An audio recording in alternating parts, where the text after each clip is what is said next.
So then we are back with the more understandings from the time of the second Tabernacle services, where we find Aramaic English translation of the word. This translation comes from the original manuscripts of the prophets of the Israelic lineage. So then we can understand the time of the end. As per Yeshayahu the prophet, we find layers of understanding of the spring feast, the autumn feast, and also the returning the holy cities of the Hamashiach laid waste for many centuries. Reading from Yeshayahu the prophet, it's very important. Reading from the very original manuscripts, because via these manuscripts, the nations of the world, through the language of Hebrew, can understand what the prophets meant as far as the time of the restoration and also the autumn feast. Now then, the restoration period, it's not only the restoration of tabernacling. Amazingly, it is also the restoration of trade. Now then, there are lots of controversies as far as what the Hebrew text states regarding then the sons of Ishmael, or then the sons of Hagar with Abraham, speaking of lineage, plural sons, meaning the lineage, or then the starting point with the son of Ibrahim and Hagar. Obviously, during this period of the restoration of trade, it's very important understanding what the prophets wrote, and understanding of actions taken via ethical and reflecting the divine while doing trade. Our nation was very famous many centuries ago, at least a couple of centuries. And amazingly, our nation used to maintain the Shabbat. In a very early age of our country, they had maintained the Holy Shabbat for a long time. But then later on, unfortunately, then other religions came to our country, and the devotion this country had for the scripture was no longer as strong as during the early days. Now then, making certain we understand that the great builders of our country, they did not do primarily because of religion. They did because of the relation with money. Now then, what made our country so prosperous? Was it truly religion, or were the ethics exercised at least a couple of centuries ago? Now then, given these particular point of a place where strong ethics are exercised, obviously it would become a focus for investment. Now, some may believe that this is divine or whatever the situation is, but then there is a point where then strong ethics is synonymous of organization and prosperity. Now then, our country, an early age, was based from the scripture, and our country had very strong ethics. The natural fact was afterwards, then many kinds of investments were then, of course, invested in many countries and also in our nation. But then truly the primary point why our country was so prosperous, it's not truly because of some sort of a divinity. It was the very strong belief in the scripture, and these beliefs, they reflected on their ethics, as if they were doing the everyday, mundane situations, and always concerned that it was a higher power or a higher presence that was always watching. Now then, the person that was doing the act, they were doing properly or in an ethical fashion, because they were more concerned of themselves as being worthy workers than doing for the divinity. It's amazing the psychologics of the scripture, because a lot of times when we are thinking we are doing things for the divine, in fact we are doing for ourselves. Now then, as a society as a whole, each person should exercise these for the benefit of the person that is doing the work and also for the system. Now then, if the nation drops the ethics and they're always trying to do things for themselves for the gain, but not for the benefit of the system, then becomes a society of conniving at each other. So then one person does not so much yet get paid the same,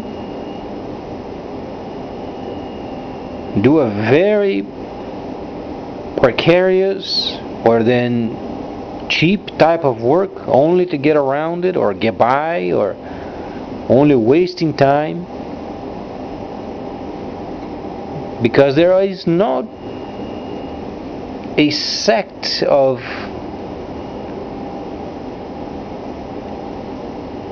ethics being exercised. And a lot of people, they only go to work to try to get around the daily obligations and only spending 8 hours. They're not concerned with improving themselves, improving their knowledge, and making the system work. They're interested in themselves. So then, in what point is becoming selfish versus ethical? Should we become ethical because we want to become richer for ourselves and forget the country? Or are we doing this because we are concerned with the system of our country that should reflect the divine character? Simple words, but very profound.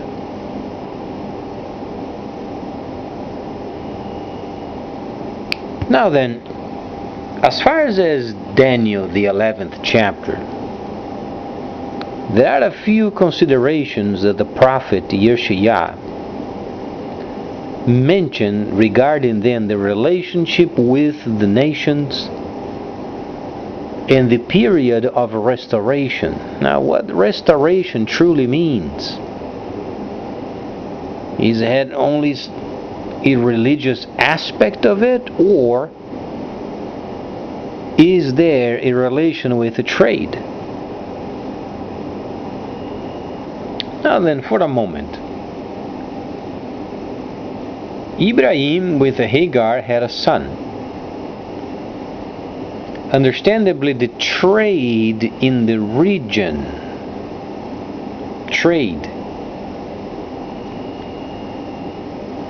it was very precarious. Now that we know that Mesopotamia, the land from both rivers, we know that this particular area was very rich.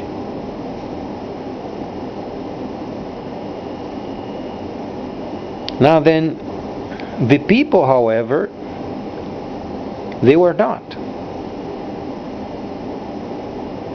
So then, from the perspective of the divine, let's then for a moment understand that there were a couple of aspects that had to be covered.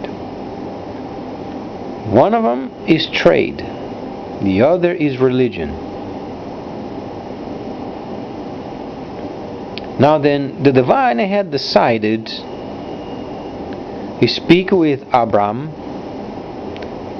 but the divine had contact previously with other men that were involved with the divine.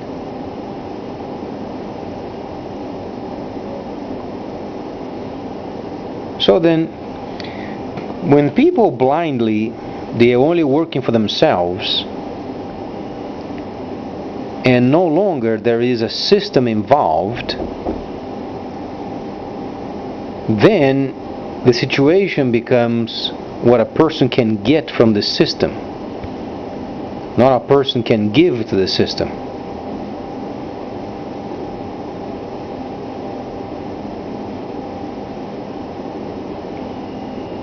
Now then, as far as with the prophet Yeshayahu and what he was saying regarding the restoration of trade and regarding what's coming as far as what the computerized system can provide.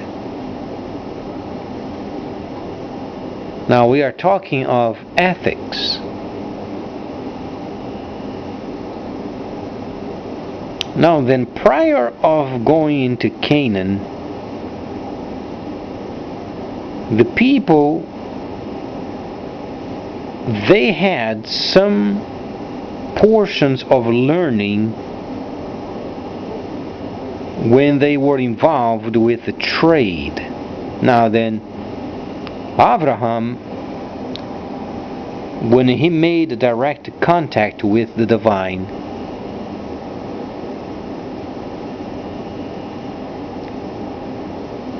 then there was a purpose for the first son and a purpose for the second son.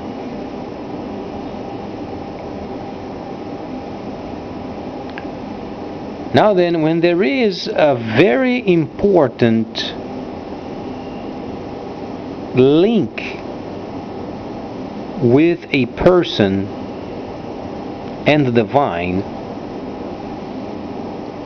no situation becomes so hard that a person would not know what to do.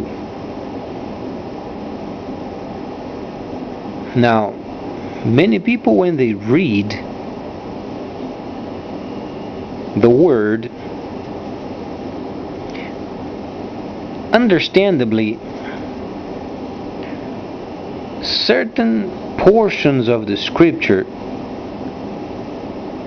gives us a few clues that Abraham had a problem. And the problem then was with his wife. Now then, the situation regarding then the age of Sarah, the scripture content truly is not given the information that Sarah was very, very, very old. Because the same people that are today were back then. There is no change. The time spent in a person's life, let's say around 70, 100 years, was the same as back then.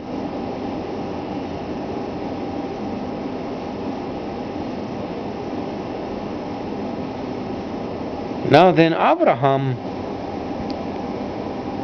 when he first had contact with the divine, as he was loyal and he was sensitive regarding the voice and in the understandings of the divine,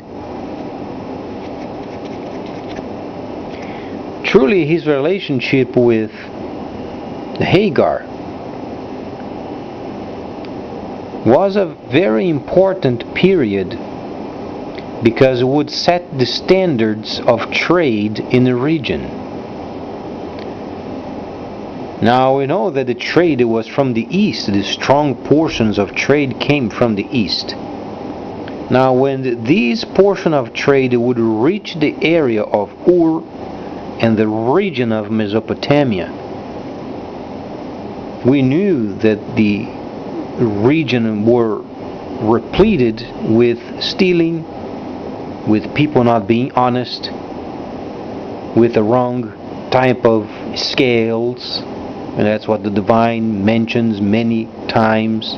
Make sure the weights used.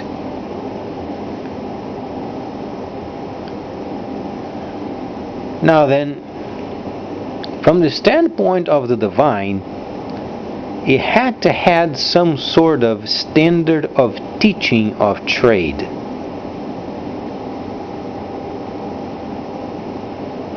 That was a situation that was set for a long time.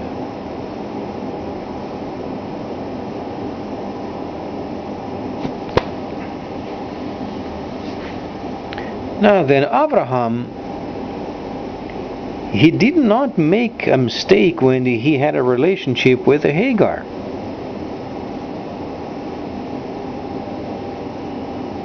Because when they had a relationship, the divine already had a link with Abraham.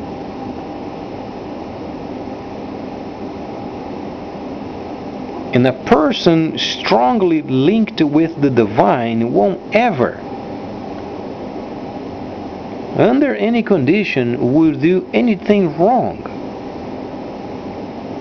that would reflect the character of whom he is representing. Now then, the teachings of trade is as important as religion itself. People reflect more in what they do daily as far as the divine than once every 7 days when they gather around the church.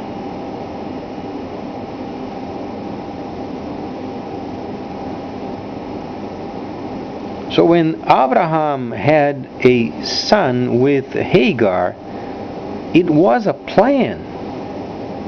It had a plan behind it.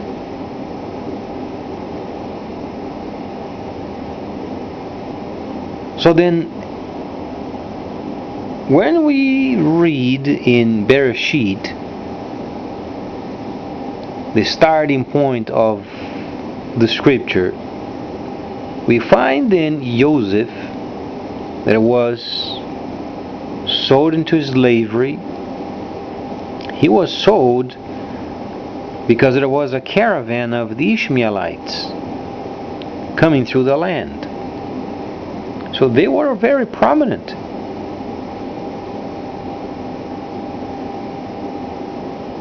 Now then, sometimes the scripture does not give us the details,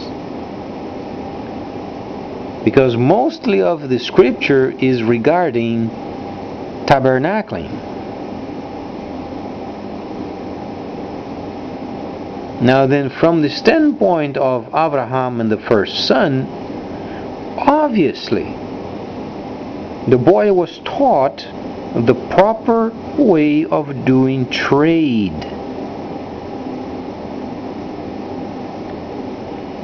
So then these would set the standards in the region.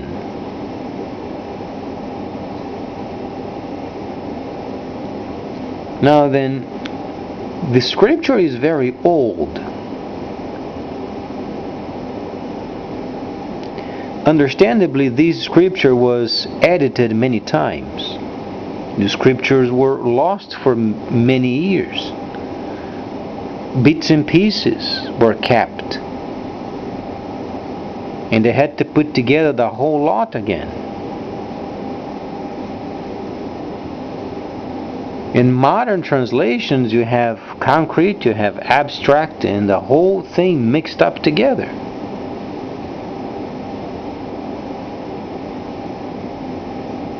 Now, when it speaks of restoration, mostly in Daniel 11, is the restoration of the character of the divine doing trade and the character of the divine doing tabernacling.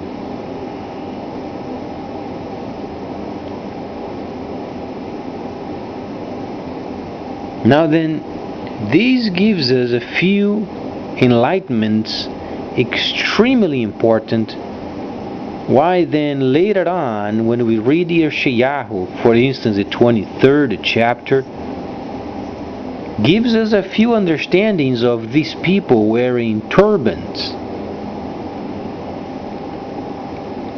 and then making many mentions of trade.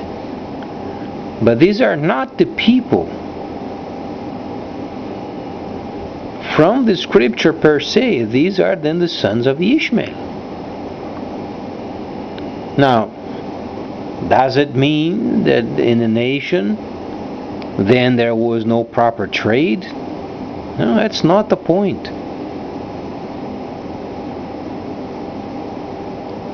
The point is, there was on the land a divine contact from a representative of the divine with the people that were in the region.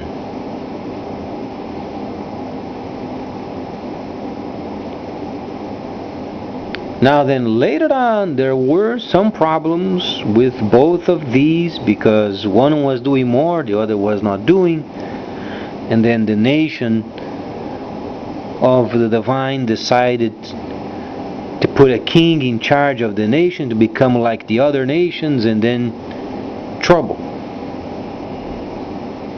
From then on, the scripture became contaminated.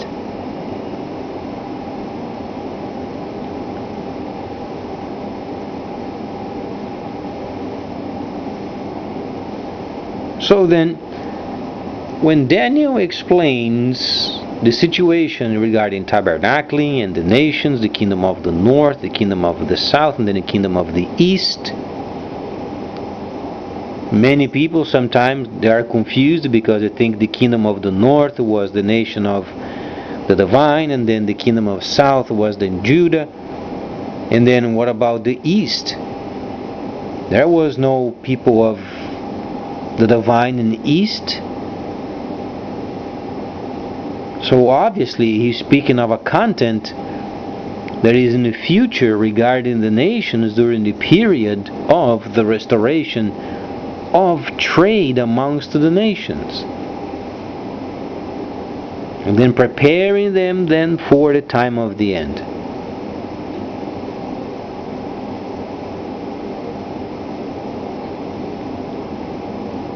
So then Daniel gives us a few understandings of what these nations, some of them strong and a lot of them weak.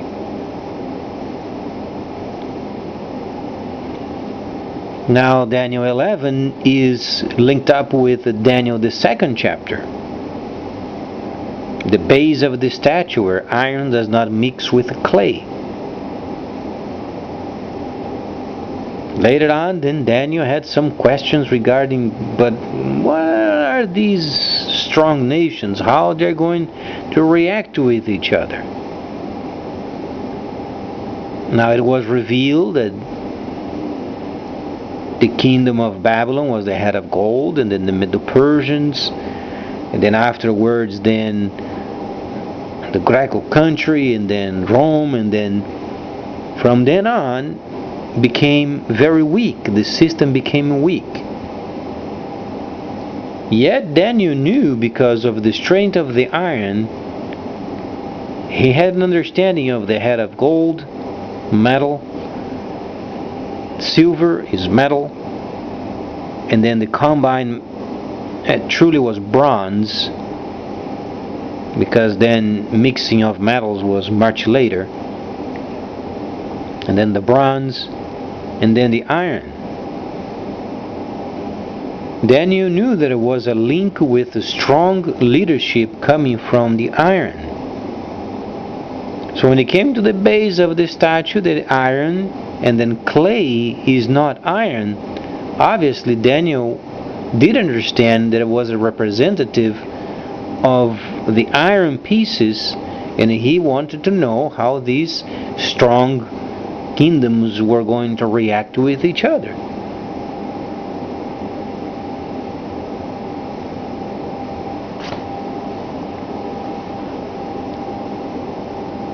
So then the angel then explained a portion of it.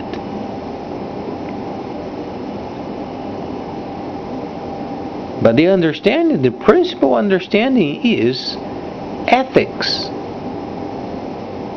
What Abraham taught his first son were ethics of trade.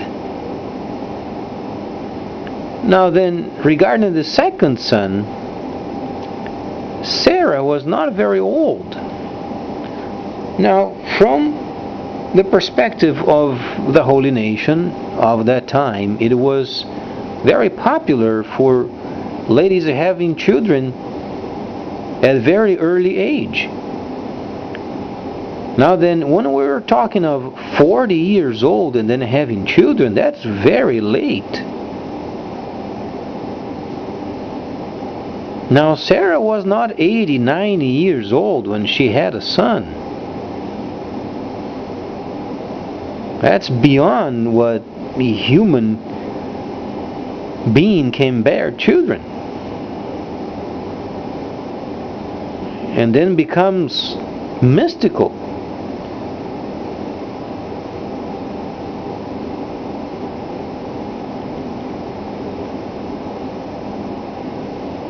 So then there are very many aspects, because of the character of the divine.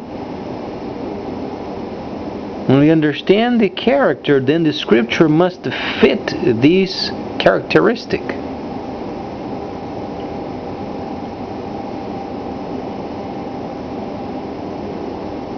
Now then, from the character point of the divine, would you then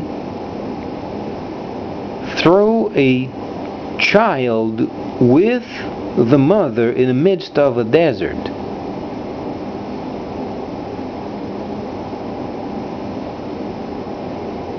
A person in a proper state of mind would never do this. So the divine. If we human beings would never do this with a mother and a child, do we think the divine would?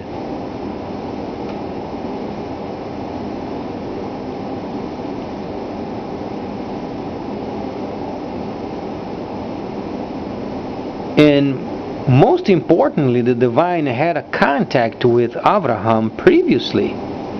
Then would never done it.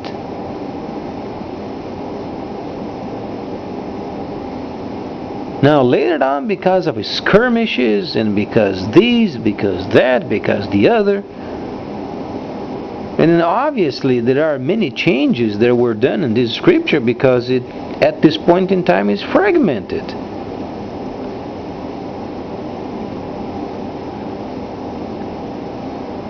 But Abraham or Ibrahim had loved his first son.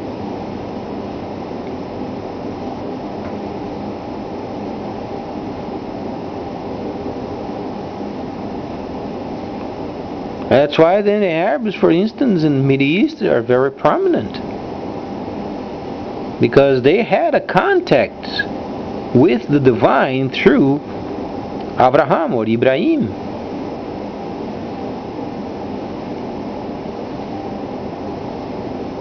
Now, how many evil nations from the time of past can we find so solidly involved with the economy of the world? Truly not very many.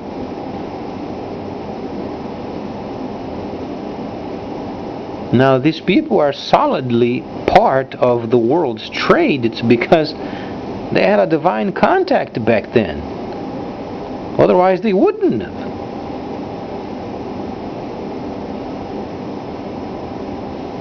So it's not only analyzing facts, analyzing scripture, analyzing the text. You have to understand what kind of character is involved with this scripture. What was the purpose?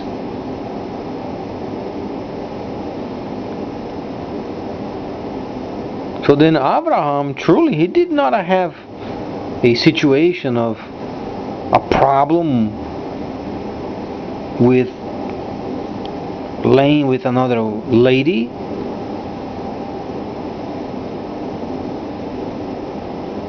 In any case, there was a divine course of action because of principles that should be taught in the land regarding trade. So then, fast forwarding from Abraham and then Daniel. What made Daniel come to the realization that the knowledge shall increase? What kind of knowledge?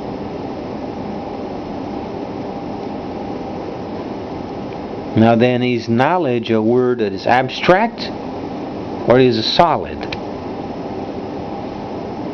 Knowledge is abstract. So from the point of Hebrew, what knowledge means?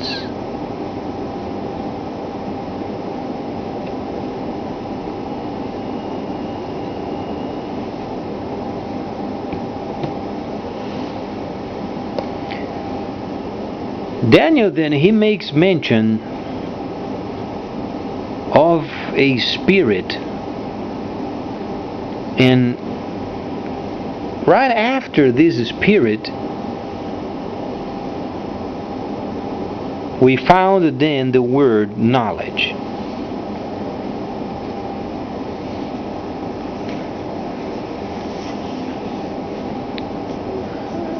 Now then, an alien divinity, whom then knowledge shalt increase. Now when the prophet is explaining that the nation would not know, this knowing is involvement with this kind of divinity regarding trade. It's not involvement of religion for the sake of religion.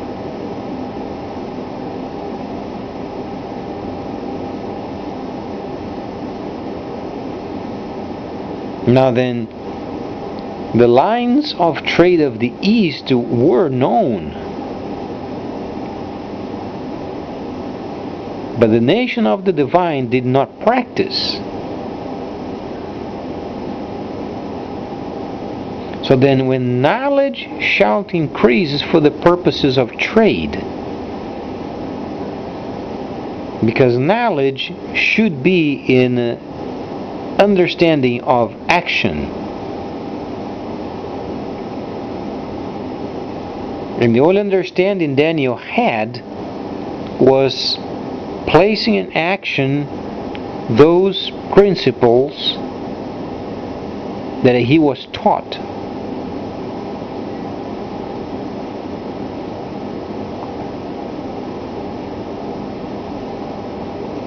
So, from the perspective of trade, what then is going on in the world that's going to bring this knowledge of trade with an alien divinity? And as far as the nations that were iron, what is left from the system in order for them to react with each other?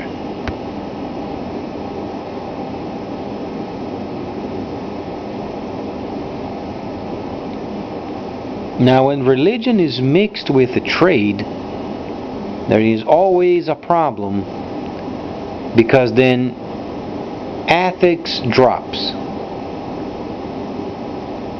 Is what system becomes richer with absolutely no regard of any actions or what it takes to get to those levels. If it's from a decent means or indecent means.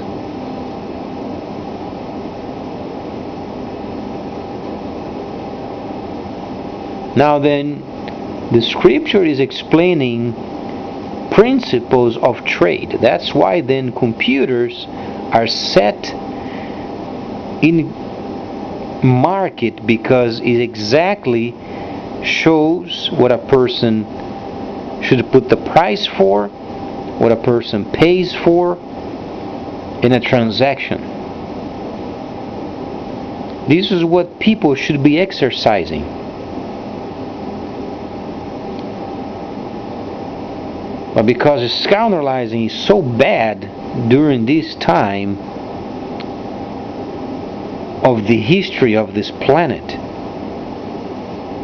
the divine had no other choice but implementing this system. So then, during the time of the restoration period, trade is then exactly done as per the principles.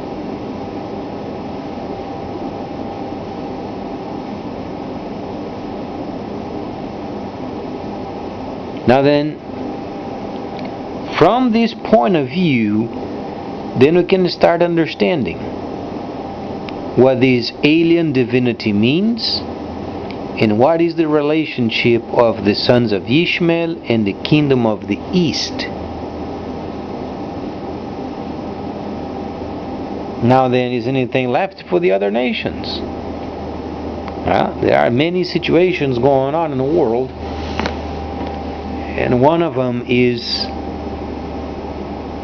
obviously nations coming to our country trying to make deals, and they steal the technology and then bring it to their own countries. And obviously they are going to try to set up shop in their own countries.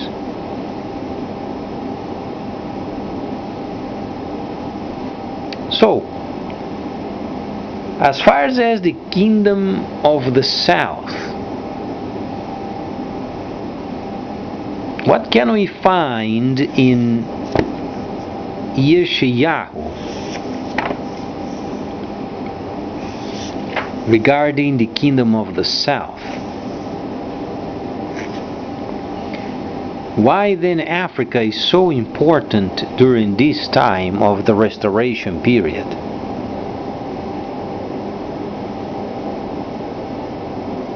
Why then our country that was so strong many decades ago and now became weak system-wise, trade-wise, economical-wise? Because we must be very specific as far as what means this weak point of our country. Now there are so many people stealing in our country that the system simply can't hold it anymore. stealing is rampant.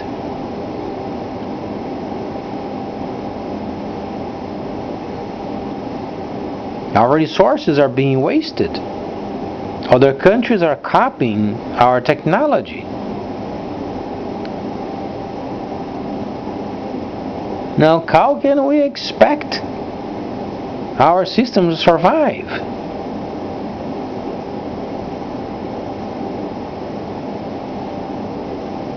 Now, in no other point our country should ever be asked or then doubted, but only for the simple understanding of the economical problem that this country is going through. Now then, many years ago, lots of countries in the world were using our money. Now China is making strong trade with other countries, and they are substituting our money. The natural fact is, every time there is an exchange, we are not making as much.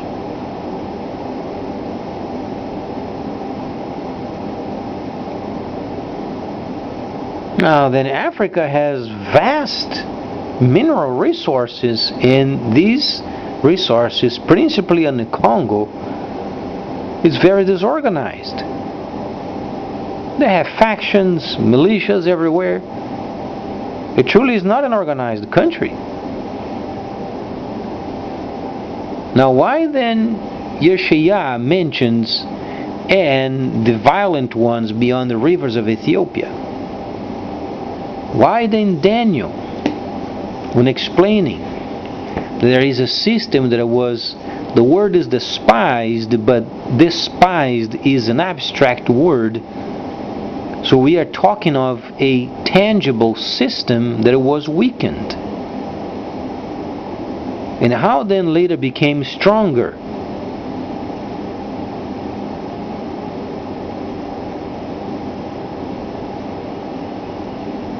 So our point of our country is helping Africa organizing in exchange for the usage of our money, as it was many decades ago. This is what was done. That's why the nation was so rich, so prosperous. And of course, we had ethics back then.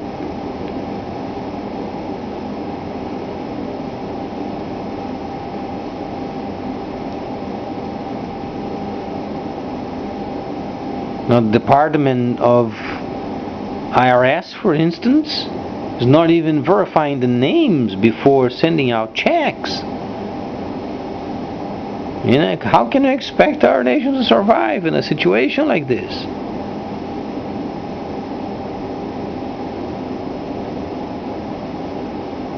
And then, not only this, comes a point where then these violent ones then explains of tabernacling, and then the strengthening of the system, because there is a period of ethics refurbishment.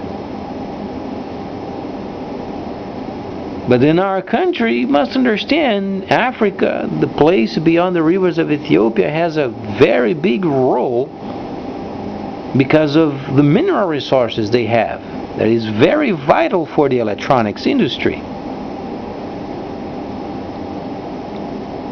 Now, if we are going to make deals with other countries, they're going to come to our country, they're going to copy our technology, and they are going to steal it.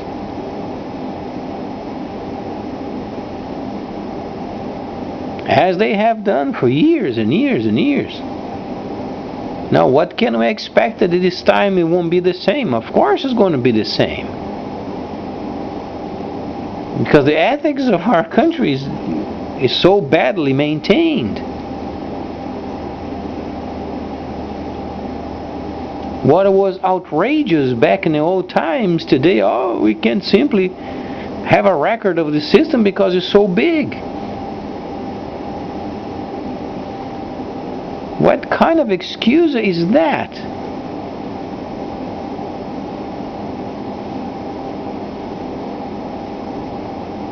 That's what we never learned from this country. This country always had answers, as hard as they were. If there was a lack of people maintaining records, we'd hire more people.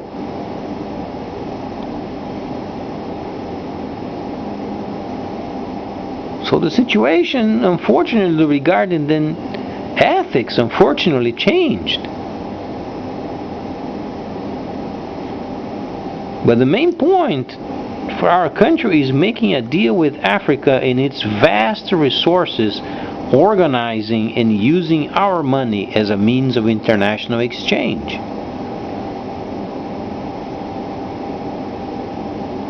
So next time I'm going to evaluate more from the enlightenment of what the prophets have said. So please stay tuned, much more coming up.